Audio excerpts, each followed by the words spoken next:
Amis internautes, soyez les bienvenus à bord de Alké Chronique avec Chère Vedassi. Installez-vous confortablement et restez à l'écoute pour une plongée captivante au cœur du sujet du jour. Date inscrite dans le calendrier comme une célébration dédiée à la femme ou plus précisément aux droits de la femme, le 8 mars retient l'attention de la communauté internationale depuis au moins 1982. Et la communauté internationale francophone, bien sûr, sous l'impulsion d'Yvette Roudy, ministre française à l'époque, déléguée aux droits des femmes.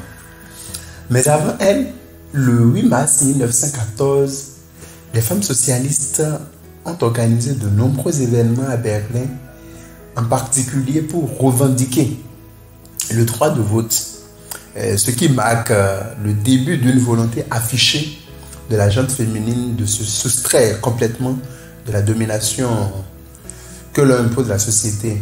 Une domination qui fait de la femme le sexe faible si elle n'est pas pour certains objet, une chose à utiliser pour d'autres, à sa guise et selon ses impulsions. Pourtant, étant les libertés, l'éducation et les opportunités offertes aux femmes est la clé d'une croissance économique inclusive. Cela est vrai pour le monde entier et particulièrement vrai pour l'Afrique. C'est l'ancien président de Mozambique, Joaquim Chissano, qui laisse ses propos à la postérité. Permettre donc aux femmes d'accéder à une éducation de qualité, ça avait donc d'une importance cruciale pour l'humanité entière. Éduquer une femme, c'est éduquer toute une nation, disait l'intellectuel ghanéen James Eman Agroy. D'ailleurs, dans l'article 26 de la Déclaration universelle des droits de l'homme, qui est formellement et universellement reconnue par tous les pays en 1948, il faut noter avec insistance que toute personne a droit à l'éducation, peu importe son sexe, sa religion et son appartenance.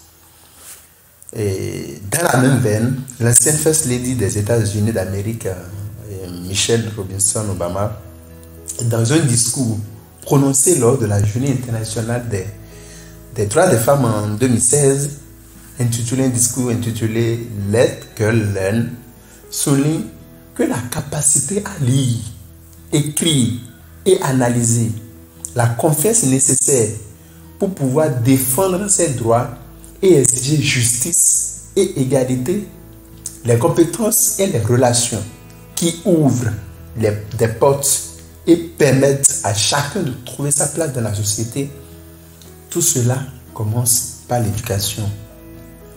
Les femmes qui ont accès à une éducation de qualité bénéficient d'une augmentation de leurs revenus et prennent mieux soin de leur famille. C'est le résultat d'une étude menée en Asie du Sud, plus précisément au Bangladesh, par deux économistes, auteurs du livre Repenser la pauvreté, Abhijit Banerjee et Esther Duflo.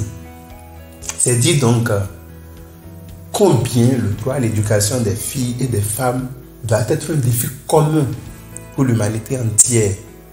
Un défi qui doit se placer au carrefour des autres, comme l'a si bien dit la militante pakistanaise des droits des femmes, Malala Yousafzai, sur le cas du Nigeria. Aucun des nombreux défis auxquels fait face le pays ne peut être surmonté sans l'éducation. Aujourd'hui, des dizaines de millions d'enfants des pays pauvres, surtout, ne vont pas à l'école. Et parmi eux, il y a surtout des filles. C'est un drame pour ces dernières. D'abord, un gâchis considérable de richesse humaine pour la société et une menace pour l'avenir de ces pays.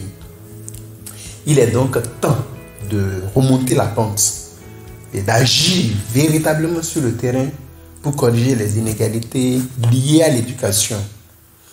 Et l'écrivaine tchadienne Sodibé Kemaye, dans un ouvrage, un essai qu'elle a publié intitulé le 8 mars, fête de paille ou de défilé, elle invite à dépasser les apparences festives pour nous interroger véritablement sur la signification de la journée du 8 mars. Cette œuvre de Kemaye, le 8 mars, fête de paille ou de défilé, n'est pas simplement une critique à celle de la société du 8 mars, non. Elle est plutôt un appel à une introspection collective sur la place de la femme dans notre société. Loin des parades que nous voyons souvent, des parades annuelles sans réelle incidence sur la condition des femmes, cette journée, le 8 mars, doit se positionner pour évaluer les acquis et définir les véritables orientations d'une société plus inclusive.